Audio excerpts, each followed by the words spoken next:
What is the most expensive mistake you have ever made? Getting a DUI. On top of it being incredibly stupid, reckless, and dangerous, it ended up costing me $20,000 all said and done. If there's a silver lining, it's that first and foremost, nobody was hurt. I was simply pulled over by an observant police officer. And second, it woke me up to the fact that I'm the kind of person who just shouldn't drink alcohol. Things are much better now. Bought a 40-year-old house on 3 acres that was 3 feet above floodline of the century. 4 years later we had a 1,000-year flood. $160,000 so far to remodel. In cash, cause didn't have flood insurance. There was a leak from my bathroom upstairs to the kitchen right underneath it. Every time someone would shower, water would slowly begin to drip into the kitchen. I thought there was a leak somewhere in the drain pipe and I took the kitchen ceiling down looking for it. And this was an old home. So there was this cement type of plaster with metal lattice work through it on top of wood slats. It took forever to expose the drain pipe, only to find out that the little knob thing on the shower faucet that you pull up to turn on the shower had broken, and I just needed to replace that. That piece costs me $7. Then I had to completely replace my kitchen ceiling. I once trusted a person who said they needed cash to go to Boston to see a sick relative. I gave him $80 for a bus there and back. He shows up driving with a friend of his. I then realized he was scamming me. Confirmed the next day when his girlfriend called and said he was arrested and she needed money to go see him. She said that he said I was his only friend. Blah blah blah. And she asked for $100 to be money ordered to her. Blocked numbers. I only lost $80, but I learned a huge lesson in trust.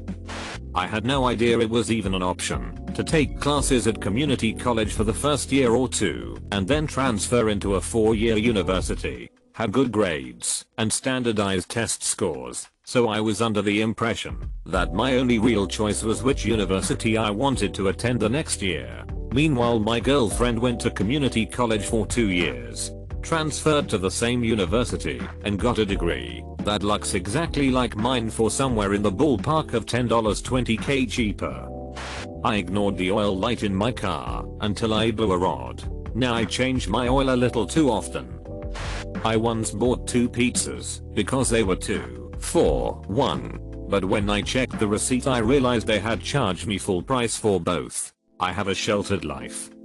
When I built my first gaming PC back in 2005 I spent $800 plus on the CPU alone. It was probably something meant for workstations and serious multitasking, and I stupidly thought more expensive equals better. I could have had the same performance for gaming with something in the $200 $300 range most likely. About a year later I also spent $500 on a second video card to get SLE, which was a Rowley novelty at the time.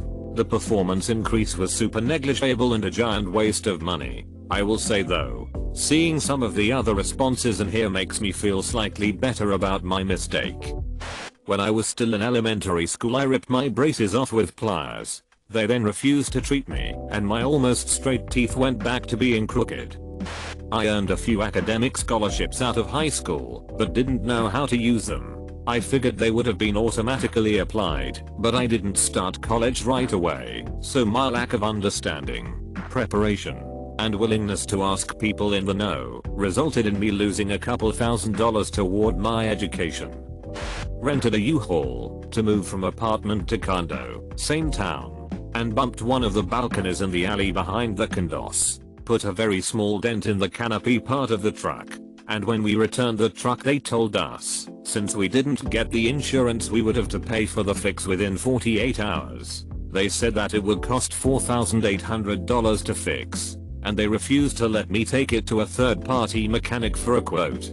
Then they said that, if we didn't pay within 48 hours, it would go to court where it would be doubled. I wasn't too well off then, financially, and maybe too naive, but we decided to pay to avoid having it doubled. My wife was in tears at the counter as she gave them her credit card. Frick U-Haul. They'll never get another penny from me the rest of my life.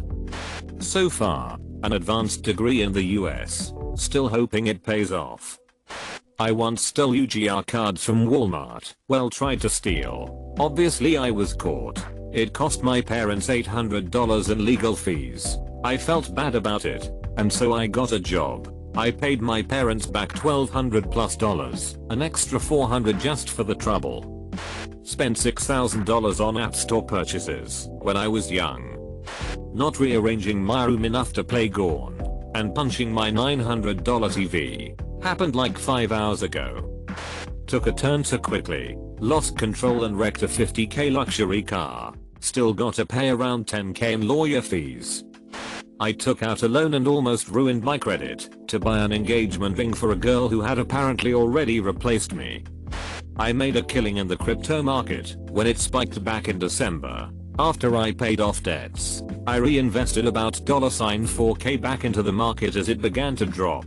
Of the $4K I invested, it's worth around $1,400 now. I plan on keeping it though. Maybe it will go back up.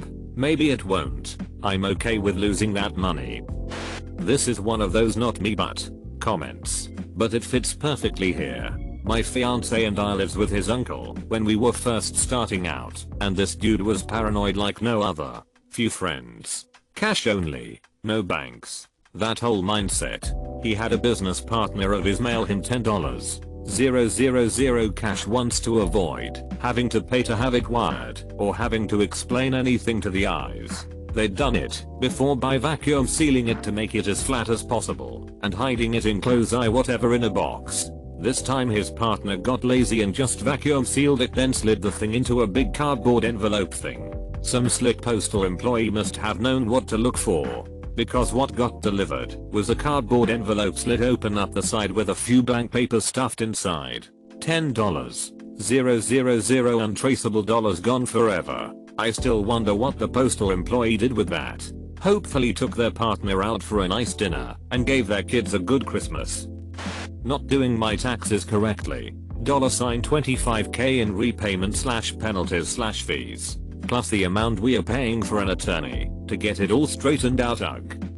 The most expensive mistake was buying a 1920s money pit house. It was architecturally interesting and loaded with attractive features. But the house was also constantly in need of expensive repairs and significant upkeep. There was always something going wrong or several things at the same time. It was a relentless money drain and we are thankful to have sold it. I converted a van into a RV so that my girlfriend and I could drive from Canada through the US to South America. I spent $15,000 and 3 years of my time. She broke up me last week. I don't think I want to travel alone. Getting married at 23, then divorced 13 years later. It's been 12 years since the divorce, and I still have not recovered financially. To be fair, I also had my mom nearly die from a heart attack in there, and I got cancer at the same time. Life is tough, but you soldier on, right?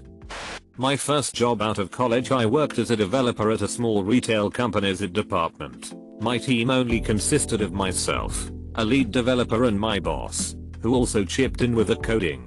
Given our small size and flexibility requirements, I guess my manager didn't feel the need to burden us with strict protocols or safety procedures for testing and production deployment, as he trusted we were wise and responsible enough to do the right thing. Well, one day, when I had a small bug to fix on the website checkout page, I thought I could save some time cutting corners. It was an obvious fix, and only a single line JavaScript update. So rather than go through the typical flow of testing locally, committing changes to the repository, then deploying to the production server and finally testing again on the live website, I figured I could get away with updating the live production code first thing, just to get the fix out there, because thoroughly testing would be a waste of time. Well, it turns out that even a single line update is not immune to the possibility of introducing a typo. That typo ended up breaking the JavaScript on the page, thus rendering the checkout button non-functional. It wasn't until almost noon the next day that one of the sales representatives noticed we hadn't received any online orders for almost 24 hours. If only one of the customers had called the problem in sooner. By the time I discovered the checkout button wasn't working and corrected the error, the estimated loss of sales was placed at approximately $40,000. In the end, I got a RITOOP/warning and my boss finally decided to implement a formal deployment procedure that involved management approval before any production server updates. I value it as a crucial lesson learned. There's no change too small to warrant testing, because even the simplest thing I do is vulnerable to bumblefuckery. Got married to a manipulative mutual who leached as much as he could. He is now blocked and long gone. Glad I got out when I did. Trading in a car that had low miles and was paid for a Porsche 944. Piece of crap doesn't even begin to describe this thing. And every part for it was 3-4 times more expensive than a normal car part. Playing League of Legends. I'm not sure why I did this, but I suppose it's because I was pretty lonely at the time. I started talking to a guy online who was in a nearby city, Melbourne, 400 kilometers away, the closest city around my area mind you. We got along well, but then he told me he's from North Queensland, which is like 2,000 kilometers away from where I live. He was down in Melbourne with his family and was driving back up to his hometown in a week or two. We talked the whole time he traveled up north. I think it took around 3 days before he got to Brisbane, which is a few 100 kilometers south of his town.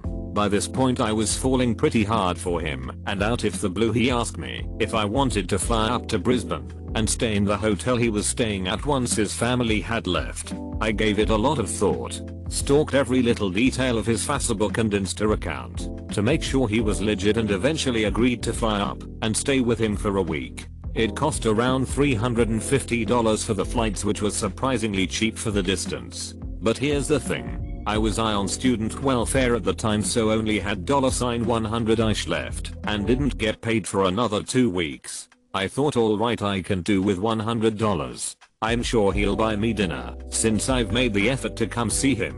I should also mention that I lied to him early on and said I have a job on a fishing boat with my brother, which I have worked on a few times, but it's nothing stable, so not really a job. Ended up missing my plane due to waiting for my phone to charge in a shopping center so I could transfer some money over to get a skybus to the airport, $20. There was a traffic jam on the freeway in Melbourne, so I had to pay an extra $50 to get the next flight in the morning. Great. When I finally got to Brisbane, I legit had around $50 left after having to catch a $20 train from the airport to the city. And the first night I was there he asked me to pay for dinner. I said no, he can, since I came up here lol. I didn't want to lose my pride about being poor and ended up calling dad to borrow me some money. He put $50 in my account, which I was so grateful for, as at this point in time I was seriously beginning to stress out. I ended up running out of money on the third day and made a lie up about how I was waiting for my employer to transfer my paycheck into my account. I don't think he was very happy having to pay for my meals, but he did say something along the lines of, if I didn't care about you, I wouldn't be paying for you, after I made a fuss over it. Anyway, on the last day I had to get up early to go to the airport, which was a 3-hour walk away, and there was no way I was going to ask for money for an Uber or make it in time by walking. Somehow I managed to use PayPal to go into the negatives and order an Uber to the train station and a train ticket to the airport. When I arrived in Melbourne I couldn't afford a skybus, so I walked to the closest suburb near the airport and caught a city bus and then train to the train station using my Myki card, which somehow still had money on it from a few years back. TL. Doctor, don't travel across the country to meet up with a guy you've never met, especially when you have no money and live off welfare. I bought a Saab 9.3. I paid $2K for it from my lab partner. It was a high mileage car, but my god it was fun to drive. For the first 5 or 6 weeks I owned it. Then it blew a coil pack. At the time I didn't know that was what happened, but the mechanic figured out what I should have known to check. They wanted to charge me $800 for the part. I found one on eBay, had it shipped overnight for a total of $196, then installed it for $200. Found out later the install process involved a grand total of unscrewing 4 bolts, snapping the part into place, and screwing them back in. Doctor of Motors in Chico can eat crap. Slimeball business with predatory service advisors. Then it blew another coil pack. Then it blew a crankshaft sensor. Then another coil pack. Then another. Add another miscellaneous engine components along the way, plus brakes, and a few ruptured brake lines. I don't remember what it was at this point, but I remember spending all day removing a manifold to change some tiny, cheap little part that was essential to operations. Except for the first instance I did all the work myself. No way I could afford the prices of a European car repair shop. Each time I bought a coil pack they were more expensive. Last one was about $300. All in 2 years I dumped about $2,500 $3,000 into a $2,000 car. Lesson learned. Though I wouldn't say all the money was a complete waste. Some of that $2.50 $3K were the tools I still own now, and have come in handy since. Children.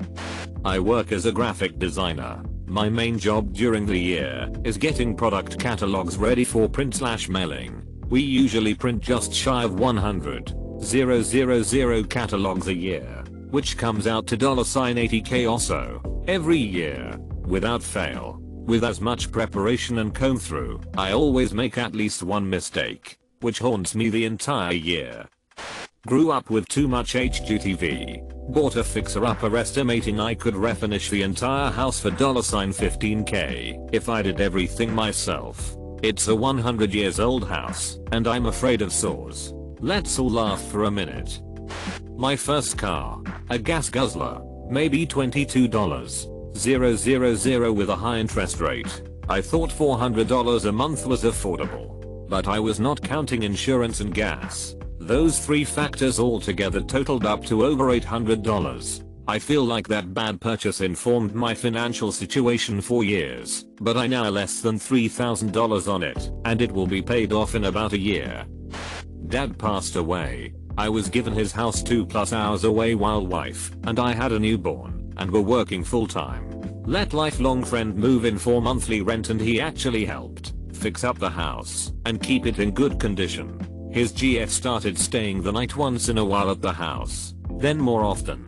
Him and GF had falling out. He left and stopped paying rent as we discussed. I sent family over to check on the house. Someone's living there. I check on house that weekend. It's my friend's now ex-GF living there. She asks for 1 week to move all her stuff out that I didn't even know was there. I had my new family in the car with me and was not prepared for having to remove someone and all their stuff. So I said okay. I was to come back the following weekend when my schedule allowed and she would be gone.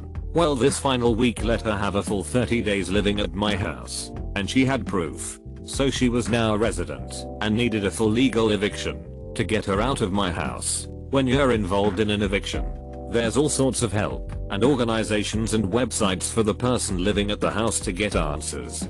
For the landlord evicting the tenant, I found almost nil. Had to pay a crap ton of money and had to drive to the county courthouse 2+ hours away like 6-8 times over the next 2 months to get her out of my dad's house. During this time, I was not allowed to enter the house. I set up cameras on the neighbor's property with their permission, attempting record damage to the house.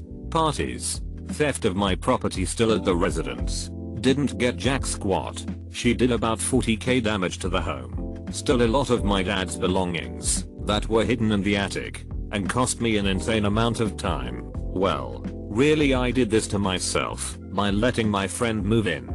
Took almost 2 full years of going across the state every weekend to work on the house. I guess I can pay more money to go after her for the damages to the house. But she was living off illegal means and state aid during this whole process and would never be able to pay me back. One final kicker. The house was heated via fuel oil in Michigan, and we have cold winters. This bitch ran out of fuel oil in late December, and she didn't have $150 needed to get a fuel oil delivery. You have to order a minimum amount to get them to drive out to your house and put fuel oil in your tank. She used electric heaters and had several of them running all winter to compensate. Because she was on state aid or some crap, the company couldn't shut off her power in middle of winter.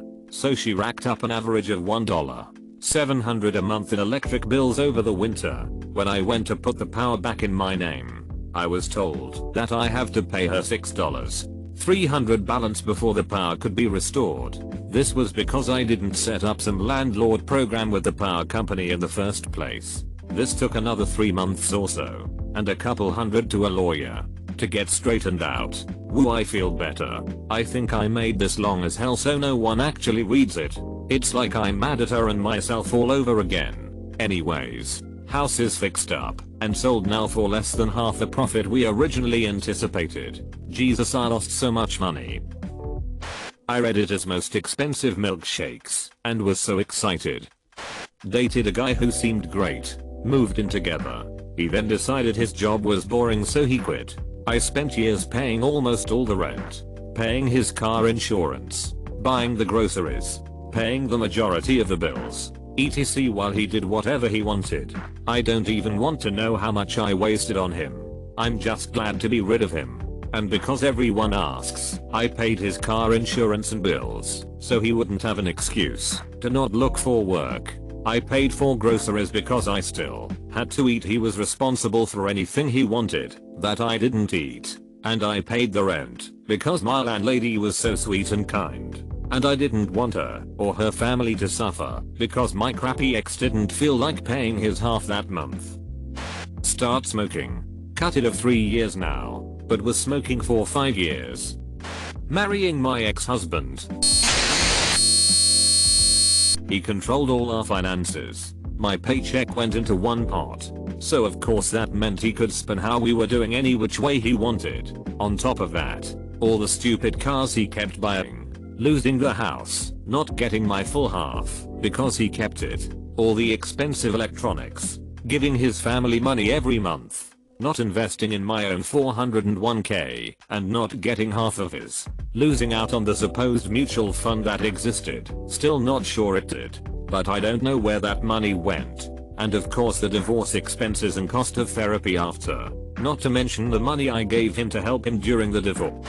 I didn't properly secure a B2 after it landed. And a freak, not quite a tornado, but close enough, smashed it into the side of a B-52 Stratofortress, essentially clipping one of the wings of the B-52 and totaling the B2. Civil union with my alcoholic ex. In fact, the whole goddamn septic clusterfuck of a relationship cost me well over $100,000 and counting. At least I'm in a far better place with a wonderful partner now. Still recovering financially. My coworker and I were offered $600 each to take a later flight. We talked about it and decided it would be too disruptive to the business trip. An hour later, standing in line to board the first flight, we got texts saying our second flight was delayed 5 hours. Got a Discover card at 21 and told myself I'll only use it for emergencies. And then I don't think I quite properly defined what emergencies were to myself. It was my second try to get my driving license back in Spain. Everything went well apparently. I was asked to park the car, so I parked it in a huge space. It was in front of a garage door, so I thought I'll move it backwards a bit. Little by little, I suddenly heard a huge thud. I hit the back car. Funniest thing, that garage door was unused, and I cold left the car there, and that was the end of the test. But of course, I failed. Now, I don't know about other countries, but in Spain, at least my region, there's no tests in August, and this was right before that. So I had to keep going to driving lessons for a month. Failed a third time, until I passed at the fourth try, and in total I spent like 1,000 euros more than what I should. I'll always remember this. Buying another bag of heroin. The guy who shot me up missed the vein, so I thought I'd go get another bag. Well, that bag caused me to overdose. It's really expensive to ride in an ambulance, stay in the ICU for 5 days, go to detox, and then rehab. But I'm still alive and coming up on a year clean. Law school. I misread a blueprint and ordered $90,000 worth of material the wrong size once. We were able to use it later, but I was crapping my pants for a little while. Took a buyer at a large corporation at her word when she claimed she needed a bunch of parts ASAP and she would get us a PO as soon as possible. We ordered a $150,000 mil run of stainless steel. That material is still sitting in our parking lot almost 2 years later. We don't take buyers at their word anymore. I got into a car accident when driving for like 8 hours. I was tailgating and got brake checked. I had to pay over $2,000 for the front bumper of my car and insurance paid for their damages. I had to call my mother about the accident and got disowned for like a month or two. Swore I wanted to go to a film school out of high school. Applied to Full Sail in Orlando, Florida. They require half of the tuition upfront, $22,000. I went for a tour of the school and was dazzled by the cool neon lights and film sets. I look out alone with Sally me and began school. After the second semester I realized it wasn't for me. While it is a bachelor's degree, it's not like you can change your major and readjust to your newly realized interests. I ended up miserable and dropping out in the first days of the second semester. I still owed $22,000 regardless if I dropped out or not. I decided to drop now and save myself from spending another $22,000 in the second year. To rub salt in the wound, absolutely none of the credits earned at Full Sail were eligible to transfer to other universities. $22,000 and nothing to show for it. That was 10 years ago, and I finished paying off the loan, thank God. I joined the military and worked hard to pay off that loan. I took advantage of education benefits and worked on an actual bachelor's degree, graduated, and then completed a master's program from a great university in Florida near where I was stationed. I've got a great job now doing something I love. I've redeemed myself, but it was certainly a learning experience. Financially, high stakes poker. I estimate in the $300K range. Emotionally, losing my girlfriend of 4 years because I wasn't driven enough to keep her interest. Financial losses are very hard to get over, but losing someone you imagined would be there forever is the absolute hardest thing I have ever / continue to go through. When I was in high school, my boyfriend from a different school and I made an agreement to go to each other's proms. We'd each pay for everything for our own prom, then figure the difference out after. My dumbass thought it was a great idea until he broke up with me after my prom, which was a few weeks before his. I'm still out $140 that he said he'd pay me back. Frick you, Dakota. Wired $23K to a company that hacked the emails of a customer I work with a lot and changed the bank information on the invoice. Bang on. I got addicted to drugs. To date, I estimate I have spent over $100K on substances, not to mention the insane cost of 4 stints in inpatient rehabs and a multitude of psychiatric hospitals. Well, at least I don't have all that much money tied up in student loans. Silver linings. Sold my 16 bitcoins a few years ago. SMH.